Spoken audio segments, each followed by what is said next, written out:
So thank you so much for coming in. I'm literally going to try to make this a masterclass in this in the little less than an hour that we have. So we'll have Q&A at the end. Again, I'm not sure how many of you guys know my story. Been in the fitness industry since I was 15 years old, and then I opened up my first gym around 2010. Yeah, guys, grab a chair, whatever we got. There's a high one here. Can I just sit here? You can stand. You can sit on my Pelican case. Yeah, just sit on that thing. You can sit. Yeah. 2 gingers up front? Fuck yeah. I'm just going to reference him for answers throughout this. Anyway, so I opened the gym. We did really well. And in 2014, I had this amazing notion, this come to Jesus moment. No gym owner in the history of ever has created wealth off their gym. I couldn't find it. I searched everywhere. I asked everyone. I was very connected in the industry. Nobody has at the micro gym level. Gold's Gym level, things like that, a little bit different. So I started thinking, like, okay, yeah, these kettlebells and dumbbells and shit I have aren't worth anything. The average membership, if I get lucky, might stick around for a couple years. And I'm really young at this point, but I can fast forward and I know what I want to be doing when I'm 40 and 50, and it's not going to be this at this go. The only thing I could come up with was purchase a building. I didn't even own a home. I didn't even own my own car at that point. I was leasing a vehicle. So I put everything into learning about commercial real estate. I would go and watch public access television and watch rezoning meetings. And be like, what's the name of that LLC? And I'd Google search it and see what else they own in the country and what else. Oh, they build apartment complexes. They're going to build one in that part of Charlotte, North Carolina? That's a fucking dump. But I bet you they know something I don't. I bet you that area, someone somewhere is putting a bunch of money and it's not going to be a dump. So I started looking in that area. I bought a building in which you would only go to if you were out of crack. If you needed crack, you would go to that part of town, okay? And I bought that building. And now, whatever, in 2023, and I bought that in 2016. It's what we call LOSO, Lower South End. It is the talk of the town. It is the area. It is the district. It is, they're taking street card privileges out of the street so people walk around with alcoholic beverages and go from restaurants to bars and shopping. It's the shit. No more crack. But that's how fast commercial real estate can change. We generally look at 7 to 10 year cycles, okay? So I'm going to talk to you guys today, walk you through all this, but that allowed me, that impromptu decision, to give me an informal education on how to do this. And I didn't have a lot of money saved up. I didn't know what the fuck I was doing. But I was able to do it. I'm not that smart. So if I can do it, you guys can do it. And yeah, so let's get into it. Creating wealth through buying a building. So your gym won't make you wealthy, but the cash that you generate from your gym can. Remember, the gym isn't the wealth vehicle. The gym is the cash flow vehicle, okay? Most of us just assume it's not possible. We hear numbers like a building costs $1 million, the building costs $2 million. I don't have that money. And we instantly discount ourselves from the conversation. And hopefully by today you won't, all right? Owning a gym is very hard work, but using your gym to buy a building is smart work. I'm so over the idea of hard work. It's fucking bullshit. Everyone here works hard. It's all hard work. If you're working 16 hours a day and I work 16 hours a day, we're both working hard.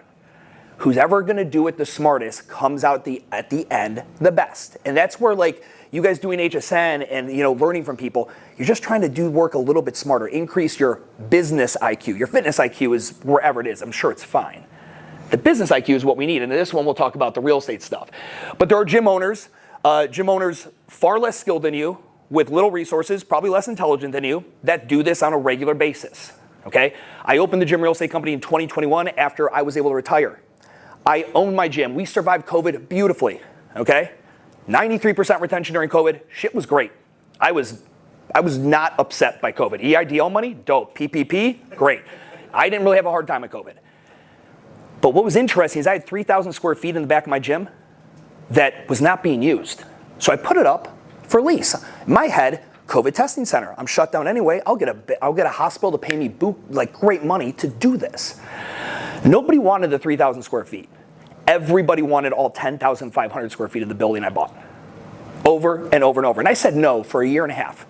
And then the offers kept doing this. And there's a number that me and my business partner, we own the real estate together, had. And we said, if it gets to that number, we got to have a sit-down conversation. And it hit that number. And I leased out the building. We leased out the building on a 2 10-year terms to a brewery out of San Antonio, Texas, that pays us 4.5 times what it costs me what my mortgage is. And it's a triple net lease. How many of you guys are stuck with a triple net lease? So you know your landlord doesn't pay for shit. They don't pay their taxes, they don't pay their insurance or their maintenance cost. You do. It's the best lease ever when you're a landlord, the worst lease ever when you're a tenant, okay? But all that to being said, there's other people doing the same thing, so why not you, all right? Now, real quick, because I want to give you this information, but I want to just explain what it is I do and how this would work, and if we want to talk afterwards. So essentially, we help gym owners lease and buy buildings. That's my goal. I did it. I'm not that skilled or talented. You guys are probably more skilled and talented than me, so if I can do it, so can you. Essentially, we are not brokers. Anyone here a real estate broker as well? They're like have an agent's license in any state? Okay. I'm not licensed to do commercial real estate brokerage in your state unless you're in North Carolina, okay? But I don't care, I'm not a broker. Anyone here use a broker to lease their building? Okay. Did they do anything very spectacular for you other than forward 20 emails and show you 6 or 7 different sites? No. I was always so disenchanted with what brokers did and how much money they made for doing shit.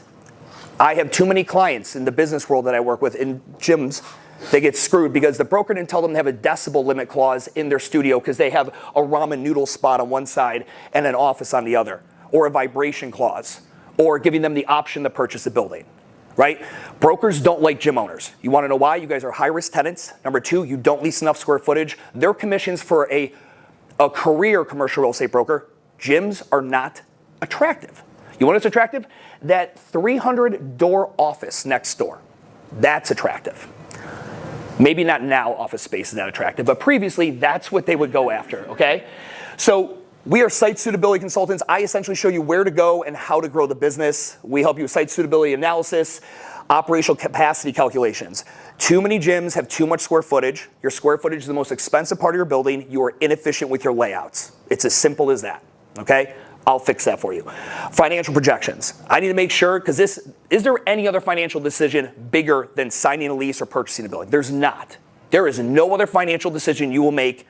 How many of you guys have to sign a personal guarantee on your lease? Correct, especially if you're a newer gym. You don't have a long, lengthy history.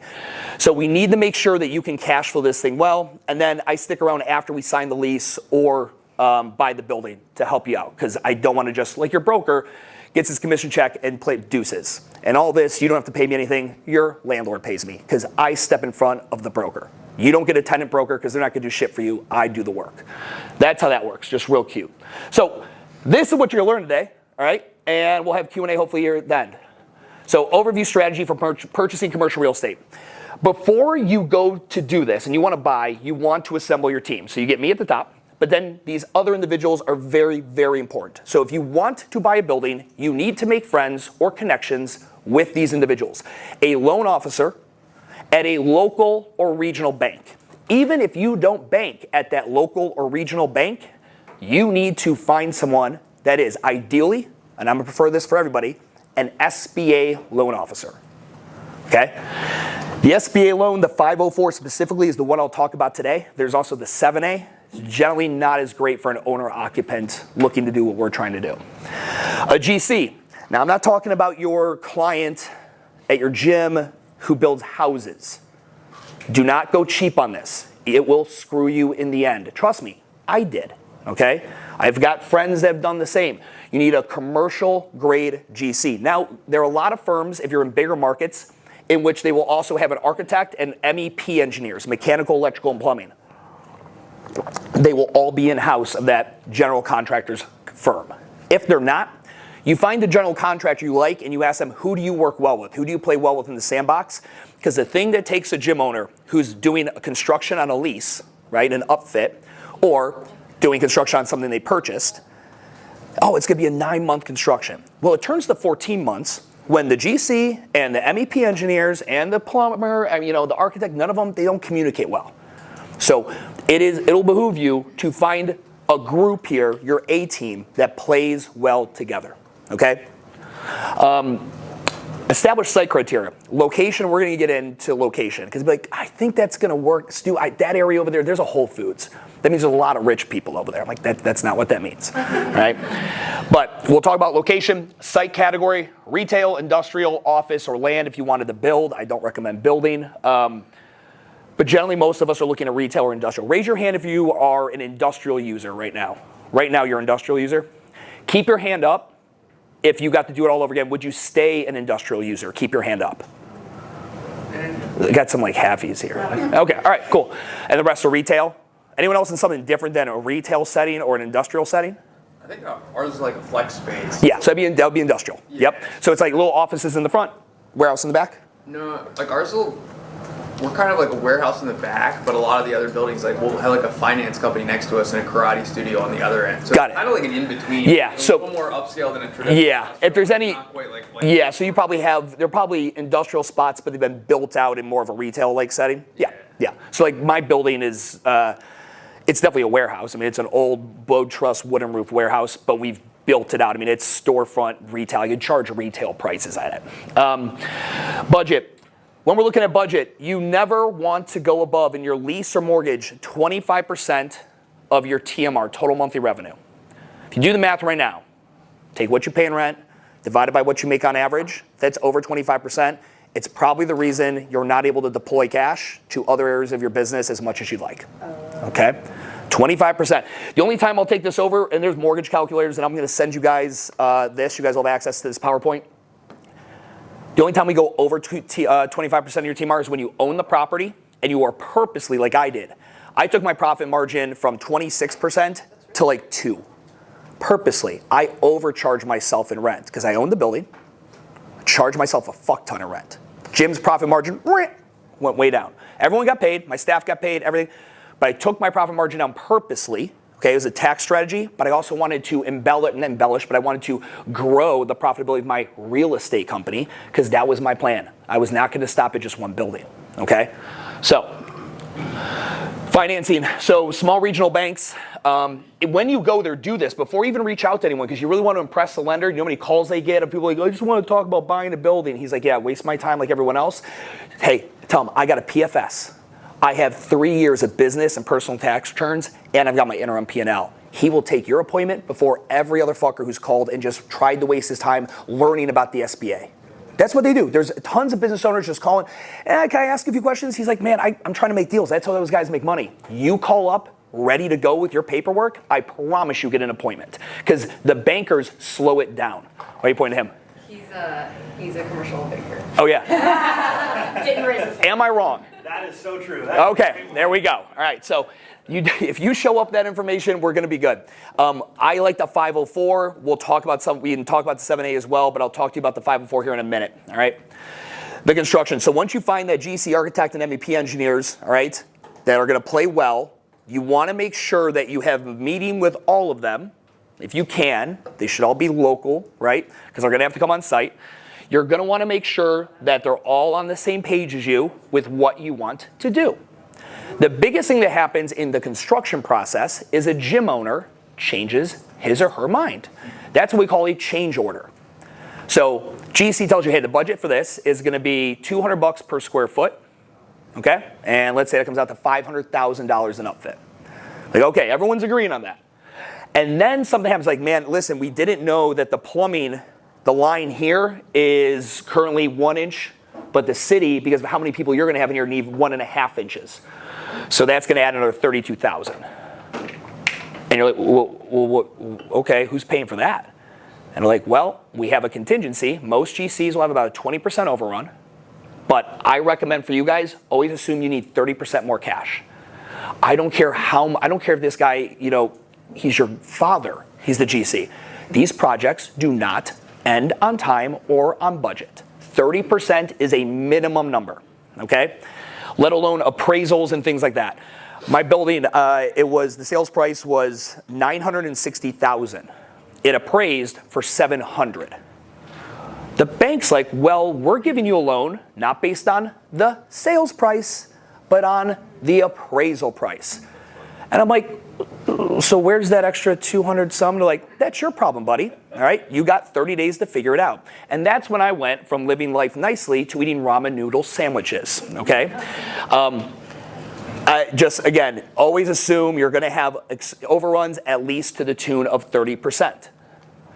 Site selection. So while you are in parallel talking to the bank, while you are in parallel formulating your team, okay, we are looking for a property for you, all right? Once we've identified desirable sites, all right, walked it, talked it, negotiated it, we submit an LOI, okay? Then we get into real negotiation. Letter of I stands for letter of intent. It is a non-binding document. It essentially says, bro, I want to buy your shit. This is kind of what I'm thinking. Are we on the same terms? That's all it's saying to the landlord. It is not a legally binding doc. You can submit an LOI and walk away. Just like you can submit a LOI to them, they sign it, and they choose not to honor it. Like, we changed our mind, or we got a better offer, okay? This is where we go ahead and we just get down the major negotiation items with that property, okay? Generally an LOI, this got cut off, it's generally about 2 pages long, and if you can't come to terms there, move on to the next site, okay? Because once you get into a lease, the lease is where, or the purchase, a PSA, purchase sales agreement, that's when all the arguing and the nastiness comes out. Maybe if you were real nice on an LOI, there's still opportunities for shit to go south once you get to the PSA, all right? But we would submit a PSA after we negotiate that LOI, and you pay some earnest money. That essentially goes, here you go, seller. You guys have probably done this in residential. Here's some money, and take it off the market, and now I have X amount of days due diligence. If you go to buy a property, commercial, and your seller wants a quick deal, and they're trying to give you 45 days, due diligence, 60 days due diligence. You want to fight back on that. It is so hard to assemble title, inspections, your environmental, especially these industrial sites where they were doing God knows what in the, for the past 100 years, and the soil might be contaminated. You might fail your phase 1 environmental, which means you then have to go to a phase 2. And if you've ever seen the cost to remedy soil on a phase 2 environmental, you will walk away from the property. You probably will not be able to continue. So all these things cost money, right? So that environmental study for a phase 1, $3,000, right? Survey, maybe $1,500, $2,000, right? Getting an appraisal, $3,000. So that's why when we select a site to submit an LOI on, you would better be on it. Like, this is the one you want, because you're about to spend money in the due diligence once we get to this position, okay? And then we obviously, hopefully, make it to closing. Now, from the financing perspective, the bank or the SBA, if you use them through what we call a CDC, a Certified Development Company, will loan your real estate holdings company. So you're going to create a new LLC, okay? It is just a holdco. It's just going to hold the real estate. But with the SBA, they're doing it because you are also the owner-operator of the gym. Now, in any building you want to purchase with an SBA 504, you must occupy in the space 51% of the square footage. So if it's a 10,000 square foot building, you would better be occupying at least 5,100 square feet. Now, they loan you the money. That holdco then gets the purchase and sales agreement and purchases, gives money to the seller, and the seller gives them the site. Simple. Now, the holdco is going to sign a lease with the gym. So Stu is having a lease signing with Stu, okay? And then Stu is going to pay Stu. But this is the separation of church and state that is very important. I'm going to make this statement. It's just my preference that you buy commercial real estate, not because the mortgage is cheaper than rent in the market. That is probably true. Maybe not at this exact moment in time with interest rates, but historically, your mortgage would be less than renting. And so let's say your mortgage is $4,000. So you charge yourself $4,000, or maybe a little over for properties, insurance, and all that. Don't do that. If you just want to pay cheap rent, we can get you cheap rent. We can find a spot. Do not go through all this just to pay cheap rent. Think bigger than, I want to save $1,500 on my rent. Because this is your life for 12 to 16, 18 months. Full-time job. I didn't have a site supervisor. I was the site supervisor. I don't speak Spanish, which is a problem on a construction site, okay? So I've got my Google thing, I'm like, what the fuck are you doing? And like having to like say it.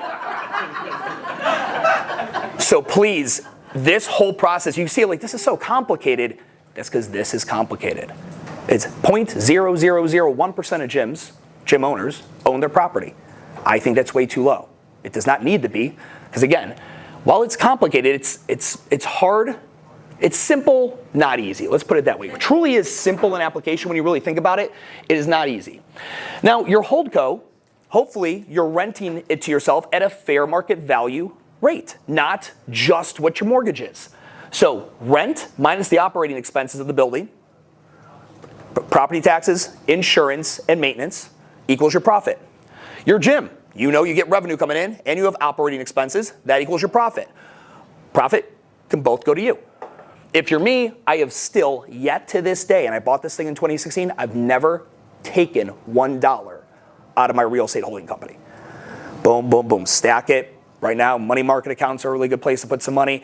Waiting for when the next opportunity is, because I told myself, I'm not gonna do this once, right?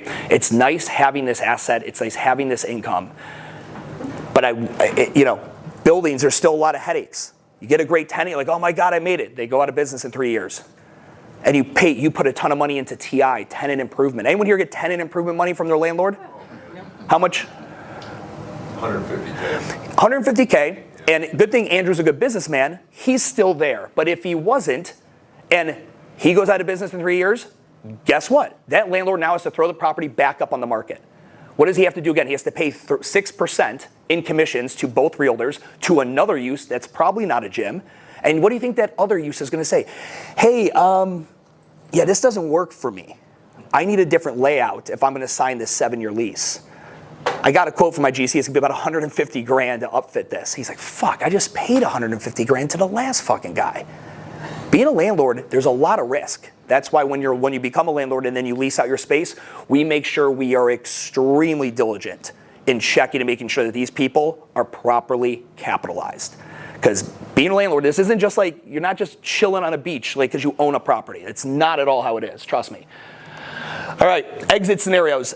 Scenario one, once all this has happened, you release your building. So at some point, you're a landlord and you own a gym. And you love owning a gym, you have no intentions of quitting. At some point, at some time you may want to, you can then exit at that point and release your building. That is what I did, okay? Happened way sooner than I had planned. I figured by 2026, I would start the process. It happened in 2021. People show up, they've got money burning a hole in their pocket. Who am I to stop them from giving it to me, okay? Scenario two, you sell your building. Again, be a gym owner for as long as you want. And then you can go ahead and sell it as either an investment property, meaning you say, hey, so I'm gonna go ahead and I'm gonna sell the gym to my GM. She's been loyal, she's been with me for 7 years, right? And I'm gonna stay on in a consultation role, but she now owns it. Now I'm putting the building on the market and I can show, number one, I've got a tenant that pays more than my operating expenses and mortgage, and it's cash flowing. It's got a cap rate, it's all these fancy financial terms, and you could sell as an investment property and make a lot more. So the building I own with the gym in it was worth around $3 million if someone wanted to come and buy it with my gym in it. The building I own, same building, but now with this brewery that leased it from me at an obnoxious lease rate is now worth 6.2. Those are the offers that I get on that as an investment property because it has a cash flowing tenant in it. So someone spends the money on the property and they're what's already paying me cash. When people buy buildings, generally not us, but because we're gonna occupy them, but most people that are investors, they're buying a business. I'm buying that building because there's a tenant in there and they just signed a 10-year lease, and after expenses, it's gonna make me $6 grand a month while paying down my mortgage, right? So if you can keep your business in there, great, or you can release it to someone else, like I did, and then sell it to somebody as an investment property, right? Or later on, you see maybe it's a knockdown, someone just wants to redevelop the property, whatever, you can keep it, give it to your kids, right? Those are your exit options. Traditional versus SBA loans. We're gonna go over the 504 mainly. So the traditional loans, they're gonna be a little bit more stringent. You're gonna need to come more financially correct, all right? May see shorter terms, like especially right now, you're not getting long terms. We're gonna have balloon payments and everything coming up here, especially with where interest rates are. You could get fixed or variable, but down payments, this is the thing that is the hardest for the gym owner scene, is the down payment. 20 to 30%, maybe more, depending on the asset class and the applicant. Personal guarantees, not often always required, not always, but often enough. I didn't want to say all the time. Whereas, and again, this is like what it would look like. The bank is going to fund 70 to 80%. You need to come up with 30 to 20%, and you're going to sign a personal guarantee. Okay? Still a good scenario. I've got owners that I've worked with on this who had a 504 option and a traditional. They ended up going with traditional for their own reasons. So it's not a 504 SBA all the time, but I'd say in 90% of the scenarios, most gym owners that I've worked with go with the SBA. And this is why. With the SBA, the bank's going to come up with 50, and then the SBA, by the way, is not a bank, right? They're not really lending. The SBA isn't lending you the money, they're guaranteeing the money. Okay? And then there's what they call the certified development company. They're going to put in 40, and then you have to put in 10. Still, personal guaranteed attached. All right? You're not going to get away from that. But the nice thing with the SBA, you're going to get fixed rates. You're going to get these 10, 20, or 25-year terms, really spread that out. You got to, again, occupy 51% of the property if you're going to be in it, which makes for an interesting scenario. I had a 10,500 square foot building. My model, my gym, Urban Movement, only needed 3,500 square feet. So most banks maybe wouldn't like this. My gym leased 100% of it, but then I subleased the majority, right? I'm a big forgiveness over permission kind of guy, and that worked out just fine. At the end of the day, they don't really care as long as they're getting paid. Like they've got so many of these loans going out, they're not going to get nitpicky, but there's incredible ways. Most of my clients that are buying or having to buy slightly bigger, we're not landing on Stu, I need 7,400 square feet. Yeah, I can't get you that, but I found 9. What the hell do I do with the rest? I don't know. What is another business that we could carve out an extra 1,400 square feet and you lease to them, right? And we can increase it because if it's synergistic, they've got built-in clientele because of your gym, so we can charge an extra $1.50 a square foot, whatever it is. I had a spin studio and a full-blown coffee shop kind of co-working space that rented from me. I was able to pay 4 or 46% of my mortgage with their rental income. That was dope. That was awesome. What if you buy a space that already is full of tenants and you're one of those tenants? You can do it, but it's not with the SBA because now you're an investor. Okay. So if you buy a building that already has cash flowing tenants in it, Yeah. SBA is designed to help small business owners put their business in buildings they own. So again, you would have to occupy out of this like plaza or whatever, 51% of it. Okay. So if you occupy 51% of it, Could just make the other tenants rent for me? yep. Rent Yeah. from my fitness business? Is that what you're saying? Let's say they could sublease from you. So if you go, from the holdco. Okay. Well, a sublease would be from the fitness business. All right. If they're leasing from, like, they had their own suite or whatever, this is where you're going to talk with the bank. And if on an SBA, if they look at it like, all right, so you want to buy a strip plaza. There's strip plaza. Strip clubs would probably cash flow really well too. You guys want to do that? I'll come down. We'll walk the building a few times. It'll be all right. Strip plaza. There's 7 suites. 4 of them are occupied with tenants that have multiple years left on their lease. So you want to take over the last 3. You're going to have to, is that 51%? Does that loan officer think you're trying to be an investor? Which essentially that would be. Like the SBA, they're not going to like that as much on an SBA loan. They're probably going to want you to go traditional, right? Can you maybe find a way to get around? Yes, I always believe there's a way. If anyone hasn't been paying attention, I had an SBA loan. But then I leased out my entire building to a brewery. You're not able to do that. It's called technical default. It's kind of like not real default. All it means is I can't get another SBA loan. Okay, cool. I'm not going to get another SBA loan. I waited, refied it, and I had the bank buy out all of the SBA. So now it's a traditional loan. It's no longer an SBA. But technically, you could go through that process, could probably maybe do that again, okay? So there are, again, I'm not here to get you guys in trouble, but there's wiggle room and shit, all right? Debt service coverage ratio, this is the big thing. So this is where I kind of start. When we go to look to buy your DSCR, so essentially for every $100,000 you borrow, can you pay back 120 to 125? That's kind of right now. Now some banks might want something, they might want 1.3. Depends on the bank. That's why we have to start those conversations early, okay? But we need to find out that you can afford this. The cool thing is when you go to run your debt service coverage, they're going to take your total cash flow and they're going to account for the rent you're paying now. Right? Because that you won't be paying that rent. So you will get credit for that. So no matter how much money I make, but I spend this in rent. Bring that back in. Now can I afford this loan? All right? So again, this is where I actually went with the bank on this SBA. I went with a bank that had a higher interest rate, but the gentleman, his name was Stuart Hester. I remember it, a very good guy. He was so local. I mean, he came to my building. He came to my gym. He took me out to lunch. That relationship, I cannot tell you. I went with him, and he was about half a point or whatever higher, but I liked the non-trend. I liked that relationship. A small business owner. I like that shit does it for me, right? I would love to hear that. There we go, yeah. So that's the kind of stuff that you really like when I tell you to make a relationship with someone. This loan officer, that's your guy. Like, make sure you're in bed with the right guy as far as that goes, or girl. Coming up with your down payment. All right, cool. How the hell do I pay for this? So you got to save, or you got to have someone who has been saving. You need an investor, and I'm going to talk about all of that. I've got a newsletter. We were sending out really regularly, and then I got busy, but I did an entire breakdown of how I saved. How in 5 years, you could save to buy a $2.8 million building in 5 years. And I broke down the financial models of the gym every year, and they're all very realistic. They're all numbers I've seen and dealt with in my time of consulting. And I broke down all these years, and you guys will get this, so you look, I don't want to waste all of our time yelling out numbers. But essentially, you can save the money. Stop buying stupid shit. You don't need 6 more fucking rowers, okay? The amount of money gym owners spend on stupid shit that it could be going to this blows me away. Blows me away.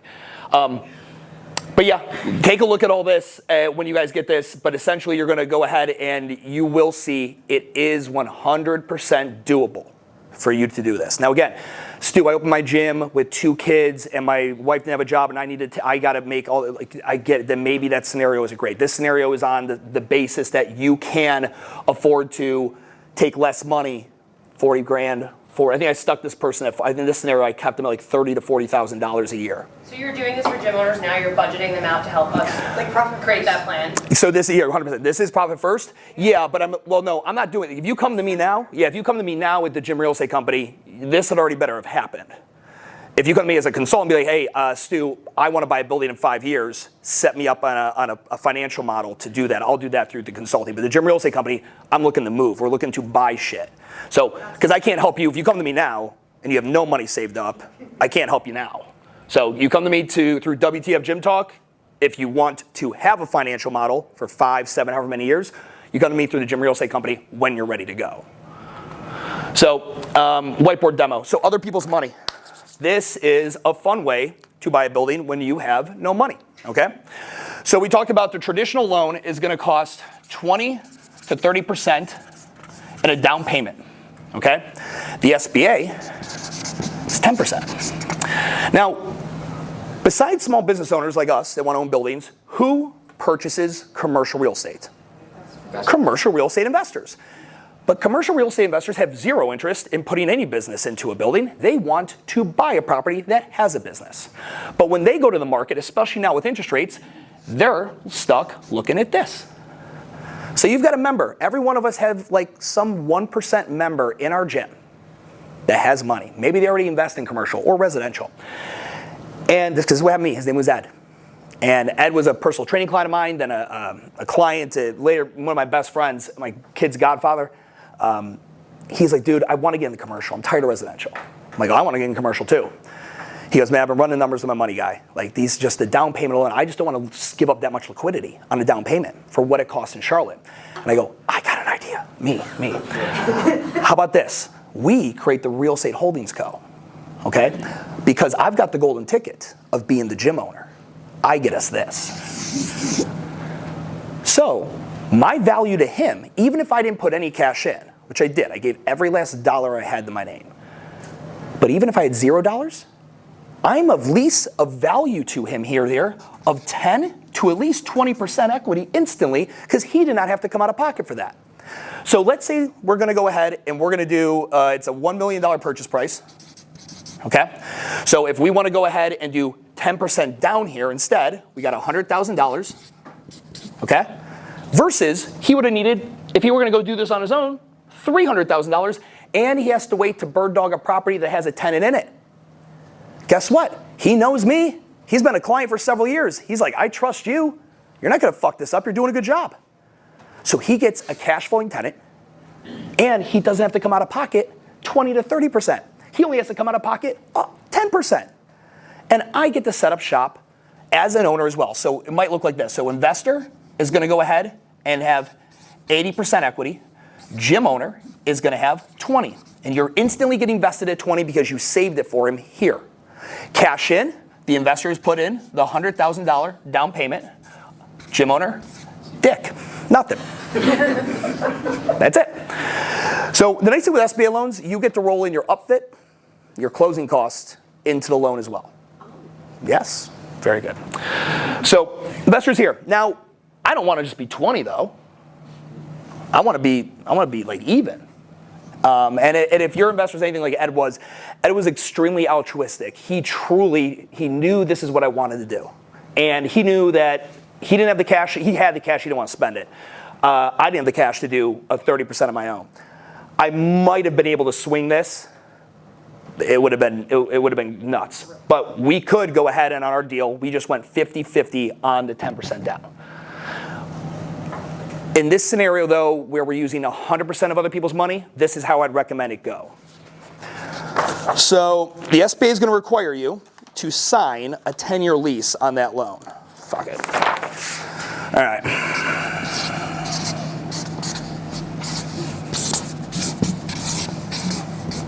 Okay. So in year one, the gym owner is at, again, what was our starting point? The gym owner was at 20. All right. In year one, successful payment of rent every month. Cool. He's going to give me an extra 3%. The next year, successful payment, 3%. You guys can do the math. At the end, plus 30%, I'm now at 50. We are now partners. Fitty. That's a real nice partner, though. So it's opportunistic. I mean, this guy, he's not Mother Teresa. Right. He wants to. What a commercial real estate investor wants to own commercial real estate, right? But the hardest part about finding commercial real estate is finding the property that cash flows right with a reliable tenant. So I've taken care of that. He does not need the bird dog and tenant. That would take him maybe years. Yeah. He does not need to pay any kind of leasing commissions. Because if he bought the building and then went and found the tenant, he would then have to pay a leasing commission.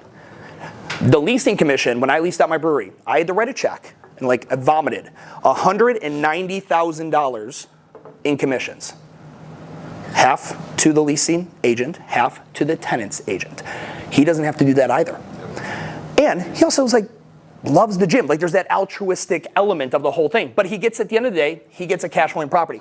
The thing you guys then have to have the conversation about in your partnership agreement, I'm just fucking this whole thing up, is whatever this mortgage is, mortgage plus property taxes, insurance, and common area maintenance, let's say all that in is going to come out to $6,000 a month. Well, again, it's not a smart idea to just pay the $6,000 a month. So you got to come up and figure out what fair market value is. A gym has to survive. I've looked at numbers of gyms, and I'm like, let me see your rent. I'm like, that's why you're so good. Your rent is below fair market value. You are full of shit. If I took you out of that building and put you in the actual price that normal people are having to pay, you wouldn't be here. Yep. It's like, oh man, I'm so rich. But you live in your mom's basement. You don't pay shit. You don't know what operating expenses are. So here, this is where you got to have a conversation. What kind of margin do we want to do? And again, you're going to have to do maybe an annual escalator, 3% interest, or 3% increase on the lease. But maybe you started at $8,000 a month, right? Nothing crazy. Did you increase your lease and the? Oh yeah. Okay. Yeah. All right, that makes more sense. Yeah. So I didn't just pay mortgage. Yeah. No. I was paying a good amount over, just enough to where, again, because that's when I took my profit margin down to 2, because I was paying more there. But that's fine, because and guess what? For every $8,000, because we're paying into it, remember, we can take disbursements. How much is actually mine? 1,600. 6,000. 4,000. Oh, I'm 50. 5%, yeah. Every dollar I pay, 50 cents of that is mine. Now, if you're doing quarterly, or if you're doing disbursements throughout the years, obviously your percentage isn't that high when you start. But then when you come here, at the end of 10 years, the last thing we'll talk about is, we'll do it in here real quick. Look What time am I done here? I don't even know. We'll talk about guardrails and triggers. Hey, when someone comes to us and oh, fuck yeah, all right. So we'll talk about when you are dealing with the partnership agreement and you and the investor are talking and they're like, okay, well, what happens if I want to get bought out in year 7 or we get an offer for $11 million? Like, when do we sell? When do we lease it out? You will want to come up, you will come up with those numbers, all right? We'll talk about it here next, actually. So while no partnership is without headaches, how many here have a business partner in the gym that's not their spouse? That was like the slowest hand raises ever. Okay. Partnerships are tough, especially in gyms because there's so much on the day-to-day. 10 minutes, thank you. So much on the day-to-day that we have to talk about. The great thing about a real estate company, there's not that much to talk about. Okay? This is kind of what it looks like. Pre-purchase, okay? You've got to talk about site selection. You got to do a pro forma, make sure your alignment's there. Are we going with traditional or SBA? You got to come up with that partnership agreement, that legal documentation here's just a good general rule of thumb. If you have a partnership agreement, you get it done, you put it in a drawer. The day you have to pull out that drawer to look at it, it's a bad day. It means shit's already probably going down, okay? You can either choose a single law firm, share the same lawyer, or get a separate lawyer at that same law firm, or you guys go way separate lawyers. Ed and I chose single law firm, separate lawyers. That was just kind of like a way just kind of keep things concise in the same house, but one lawyer represented me, one lawyer represented him. And I mean, we were very, very transparent, right? If we think it, we say it. That'll get you in trouble. But in this scenario, I think it's needed, it's required. Managerial versus equity ownership. Are you gonna be 50-50 managerial? And then a different equity split on disbursements and money when it comes time to making disbursements. I have a deal right now where the gym owner is going to be, the investor is going to be like 10% managerial or some minority managerial. That way, if there's any decision that have to be made, the gym owner makes the decisions. This person is essentially like an angel investor, cash in. They have a set exit date, price, buyout number, all that. But you can have different percentages there. So Ed and I were 50-50 managerial, and then equity, we were 50-50. But in this regard, you would create it where you're like, I'm at 20, and then I'm at 23, and then I'm at 26, and then boom, boom, and build it up. How much will you charge the gym in rent? That's the big one. Again, as the gym owner, now that you're doing this, stop thinking about, oh, but that's going to cost the gym too much money. No, you're buying a building. Like, you made it. Right? Just pay whatever you need to pay to be in there. You're in 10 years, you're gonna be good. Let that profit number go down. That's why too, I tell more people not to buy buildings than buy. Because I'll look at the numbers and I'm like, we're skating on thin ice as it is. You don't have a single full-time staff person. You know, like financially, we might not be there. Now, or we might, I don't know. But I've turned away more people just because when we get to this part of the conversation, we talk hypotheticals, they're like, well, no, I can't afford anything more. Then I think an investor is going to have a hard time wanting to partner with you. And if you can't come up with the 10%, then I think we're at a stalemate, all right?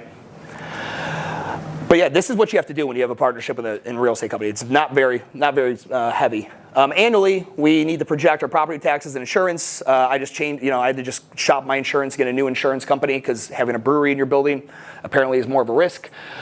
Structural, maintenance and ground contracts. Who's going to remove like the dirt and the snow and all this stuff? Who's going to service the HVACs? Project our triple net fees for the next year. I mean, some very basic stuff. Monthly, we got to collect rent and then pay the mortgage, distributions, maintenance requests, and then daily, whatever. Right? Live life, do your other thing, because it is passive income. Now, finding the right site. We'll go through this. This is what when I work for a gym owner, I'm going through these 4 criteria, okay? So when we look at location, we need to understand, does our avatar customer live there, all right? We got to start looking at our urban versus suburban versus rural. I had a gym owner, they were a rural market gym, killing it, all right? Cost of commercial real estate in rural is not that much. Shell-shocked, and they wanted to open up a city location. But they also had no clue. They're like, these people don't go to the grocery store, they use Instacart? I'm like, bro, this isn't a good idea. You don't understand these people at all. Like, but my thing would do so well here. Says who? You've never fucking been up here. Get an apartment up here for 3 months. Come back to me in 3 months when you know the market.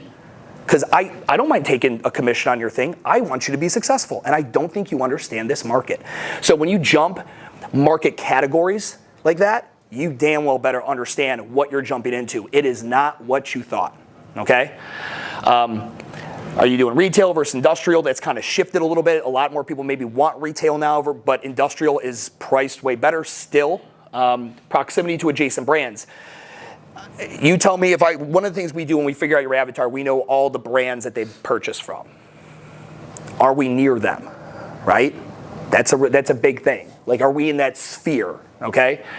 Parking, first floor versus multi-floor, standalone unit versus a suite being you're gonna have neighbors on each side. If you're clanging and banging barbells, that might be a little bit more tough. What kind of neighboring tenants do we have? All these kind of things. But this all goes into identifying the location. Market opportunity. So if we're buying or leasing, we're looking at this. Geodemography, consumer segmentation. I'll show you some of this stuff here. Void analysis. If you have multiple units, cannibalization factors are, if you put one here, is it going to fuck with the unit nearby? Okay, you're going to be stealing from rob Peter to pay Paul. Now, if you're buying the building, now I also have to run an analysis to figure out what's the probable future use of this. I built out urban movement exactly like a brewery called the Unknown Brewery. Charlotte, North Carolina, one of my favorite breweries. They were very similar building sizes, and in my head, that's who was going to lease out my building. That or some kind of entertainment use. Fucking nailed it, okay? Brewery came in because it was dead on. They still spent a ton of money on their upfit, but it was less than any other property in Charlotte they were looking at because I purposely built it out so that use could take it. Which is another reason why everyone's like, the number you got is way outside what market value. I'm like, because I was very thoughtful when I did it, right? If I built a gym, like this really crazy gym through there and bathrooms over here and I did all these things, it wouldn't have done it. But I wasn't building a building for my gym. My gym was gonna hang out in it for a while. I was building a building for the future person who's gonna allow me to be able to retire. And so what would this look like? So we have that whole conversation. This analysis, so I use really creepy Big Brother software that allows me to track, you give me any address in the country and I can tell you by the number of cell phones, how many are going in and out of that building, where they live, what they do. I tell you what grocery stores they go to. I can tell you where their kids go to school. It is so creepy. But it's awesome because it allows me to really dial in a site. Because what we do is I go ahead and we do Experian mosaics. Everyone know Experian, the credit score company? Everyone knows that's not what they make their money on. They do their credit scores because their big money maker is they are the largest supplier of consumer segmentation data in the world. All right? I can break down based on any location.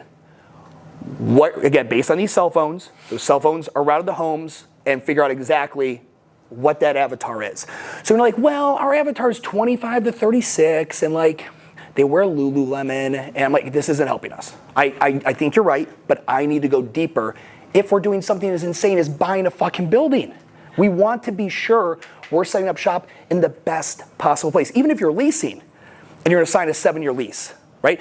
The best thing you could do if you lease is sign the longest lease possible. Why?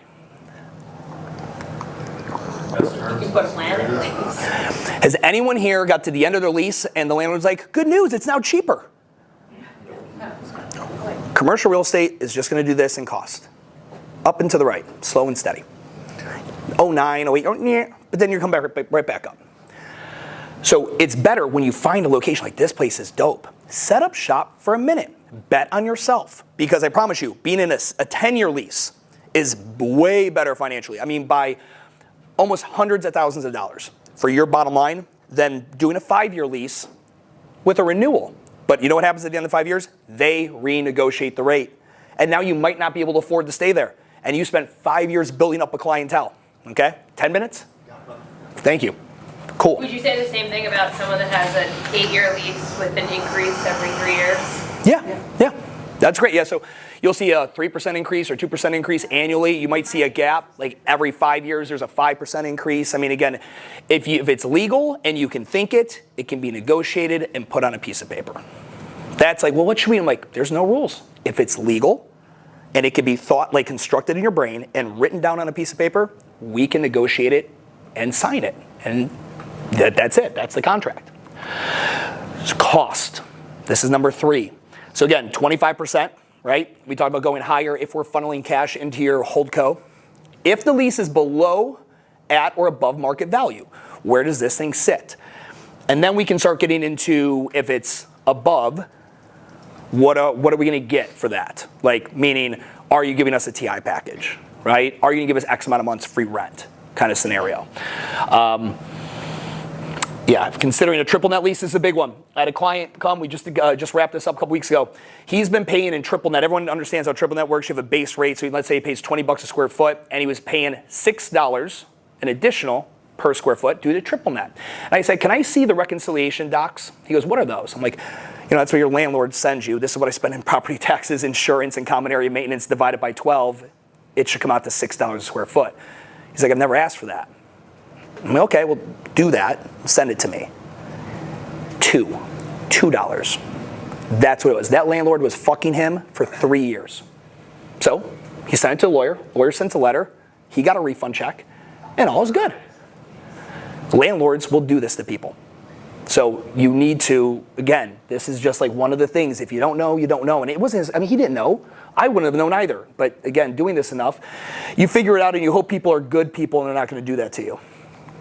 Improvement needs. Again, generally when you're leasing or buying the property, there is some kind of construction. We have to analyze that entire thing. So we'll be talking with your GC. Do we have to change the business use or change the zoning use? Okay. I had to rezone. Cities are like, it's extortion. So I'm a gym in Charlotte, North Carolina, and based on our code and zoning, I need 2 parking spots for every 50 square feet. 10,000 square foot building, do the math. I have 9 parking spaces because I'm in the city. 9. That's not going to work for a gym, but I wanted that building. So what's the option? Rezone it. It's what we call TOD, a transit-oriented development. That means you need 0 parking spaces because we want to promote biking and scoots and all that stuff, right? So rezoning only cost a cool 40 grand. And you know what the city said? All right, yeah, we'll let you rezone. That part of town's getting pretty busy, huh? I'm like, well, I'm hoping. Like, yeah, we've really been wanting to kind of change. You guys ever have an industrial area of town that just sidewalks don't exist? Yeah. Like, man, we've really been wanting to put some sidewalks over there. Yeah, if only somebody really need a rezoning and they put in the sidewalks, that'd be really dope. I'm like, are you fucking telling me I have to put in all brand new sidewalks to get this rezoning? And they're like, yeah, that's what you did. So I had to go ahead and put in like 340 feet of sidewalk. Cost me over $40,000. We did it wrong, and the asphalt guy left and just ghosted to Florida. Got to do it again. Got to pay to do it again. It was awesome. So again, when I talk about that 30% overrun, it's because you don't know stuff and some people suck, okay? But that's something you got to talk about though. Like if your city is like going to hold you to a new streetscape convention, we need to know that. So we don't sign anything. I don't let you buy anything. We know everything before we go into this. Get quotes and summaries from all your GCs. Get competitive ones. Generally, I tell people get 3 quotes. We don't go with the most expensive or the least. We kind of grab that guy in the middle, typically. Or the person you feel like had the best relationship, best communication with you going into the deal. Yeah, all this other stuff. Capital improvements versus specific use. So I got a gym owner, he's like, man, the landlord won't give me any TI. I proposed to him the construction and he won't give it to me, like send it to me. So I look at it, I'm like, I wouldn't give you $1 for this either. He goes, why? I'm like, you're asking for drywall and a big ass fan and all this other silly shit that are not capital improvements to his property. He does not care, because again, he doesn't know you're gonna be around. Sure, you might sign a personal guarantee, but guess what? A personal guarantee is worthless if you don't have any money. So, capital improvements are what you'll generally get TI for. So I gave to the brewery, I gave them $345,000, and they put in brand new HVAC, brand new electrical, and they upfitted the plumbing so that it could be an assembly use, a high volume use because it's a brewery. Those are all things that make my property instantly more valuable, all right? And more than $345,000 more valuable. So that's something we have to consider. And then we get into negotiation, right? If there is no TI package, what are we gonna get? If there is a TI package, are they increasing the rent? We gotta talk through that entire thing. All right, so I wanted to give you as much time for Q&A as possible. Guys, if you have any questions, that's my phone number. Text me, that's my email, that's the website, whatever. It's just me. So I have, at my website, you'll see it's we. Like I have supporting staff, but it is just me, and we take on select projects, right? Like I can work in any state because I don't need a license because I'm not acting in the realm of a broker. Okay, but if you do have questions, I'm more than happy to I'll always give away free information. None of this is special. It's no proprietary. You can set up a call with me. I'll answer anything for you. If you actually want to work together, you're looking to lease or buy something, I'd love to talk with you and see if it's a good fit. But now let me go ahead and give you guys as much more value as I can. What questions do you have? Do you feel the same way about a good guy guarantee that you do about personal guarantee? No. And this is through the bank? I had to go do a good guy guarantee on my lease. And my lawyer wanted me to do that. I'm in New York. Yeah, no, that's I would tell you this. I would say, did you really want the space? Yeah. Okay, supply and demand. The demand was high, the supply is low. You're not in a position to leverage. You would have signed it. I mean, if you really want the space, you're going to guarantee. I mean, if you have to, and you believe. I was closing my job. Correct. So, it sounds like you did the right thing. But again, it's like, of course, I don't want you to have to go that route. It's worse than a personal. I wouldn't say it's worse. Again, the personal is, if they came after you personally for, let's say you abandon your lease, how many years in? 8. Oh, 2. You're 2 years, okay. I'm 1 year into my 8. 1 year and 8. You go out of business today. Are you liquid enough for them to get the 7 years of rent back? No, like it's not going to happen. You're going to be in court. It's going to become a thing that's just going to cost you time, and you'll never get another lease anywhere, and it's going to be a huge thing. So if that's what you had to do, thank you. Then that's what you had to do. It sucks. It's just this supply and demand leverage situation. Piece of property. The properties don't exist so much. Like buying land and buildings, same kind of thing. 5-second answer. So WTF Gym Talk is the media handle. Yeah. So I just did the interview with the guys at $2 million on a $2 million budget to buy land and build the building. Yeah. So I'm not sure if you got a chance to listen to that yet. That's really good. I just want to tell people it's generally 300% more expensive. Yeah. And probably leased up almost 100% longer of a process. I got a second podcast coming out. Steve Pinkerton in Concord, North Carolina, 50,000 square foot facility he built from the ground up. Had to put all the utilities and everything. And it works out, but it literally, he said it was the most hellacious 28 months of his life. Yeah. So that's over 2 years. Yeah, So it's tough. Yeah. Stu, what do you know about situations where, say you're leasing a space and the owner gets foreclosed on and the bank takes over? Does the bank honor that lease until they find a new owner, or do they throw you out and say, you know what, we're going to do something else? With all transactions, if you sell a building with a lease in it, the new buyer has to honor that lease. Okay, so typically if the bank's buying it, my guess is you're probably going to have a lease honored.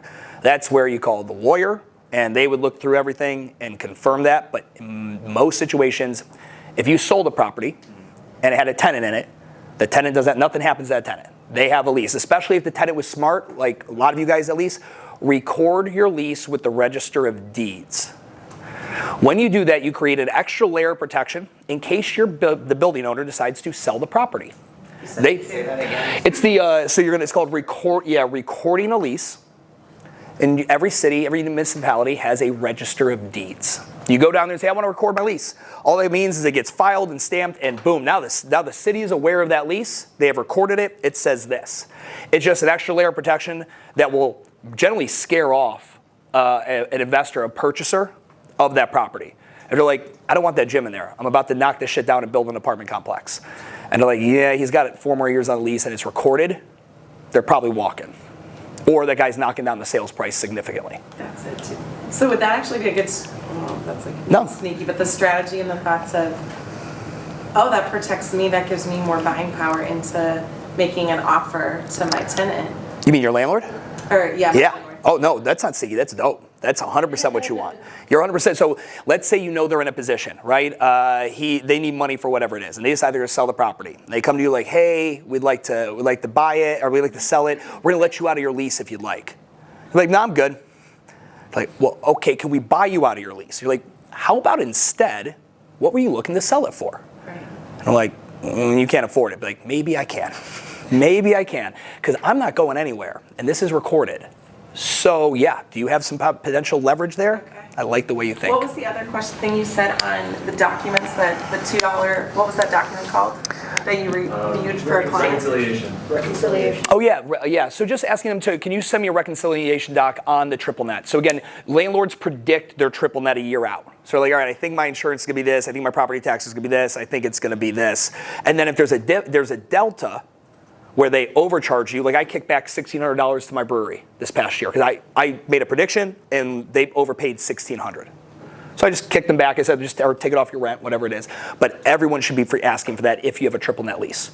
So when determining that rent, do you base that off of like 10% of the cost of the building or comps?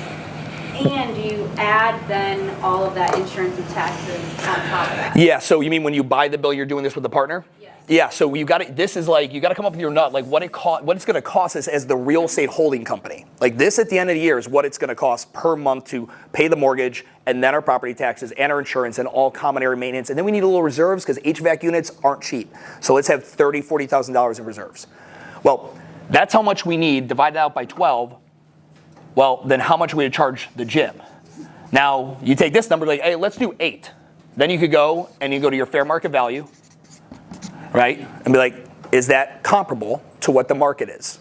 And if it is, then yeah, I would probably go with that. Maybe it's a little high, but still, if it's a little, like I would pay over fair market value to be a 50% owner in the building. So like kind of finding that first number. Yes. 10% of your purchase price of the building Is the down payment. Oh, Yeah. no, but is that also like a good number to compare like? No, not for the rent, not for what they invested into it. No, nope. Okay. Dollars, apples and oranges. Yeah, base it off what the cost is to own the property per month.